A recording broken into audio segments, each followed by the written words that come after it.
İmam-ı Refi'üddin rahmetullahi aleyh dergahı şerif ana giriş kapısından çıkarak sola güneye dönüp yaklaşık 2 kilometre kadar gidilerek demir yoluna geldikten sonra demir yolunu geçmeden sağa batıya dönüp yine 2 kilometre kadar gidilince yolun sağında birkaç kabirden ibaret küçük bir kabristana ulaşılır. Burada İmam Rabbani Hazretlerinin 6. dedesi olan İmam-ı Refi'üddin ile yine İmam Rabbani Hazretlerinin validesi metfundur.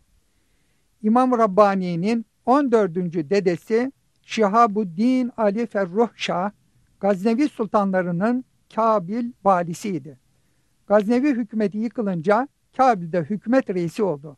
Birkaç sene sonra hükümeti terk edip tasavvufta çalışarak büyük veli oldu.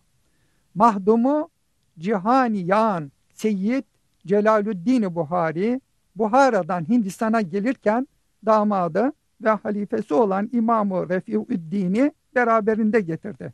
İmam-ı Refi'üddin Hazretleri Delhi Sultanı Firuz Şah'ın emriyle çalılık olan Serhend'i şehir haline getirdi. Şu anda İmam-ı Refi'üddin Hazretlerinin kabri şerifi görülmektedir.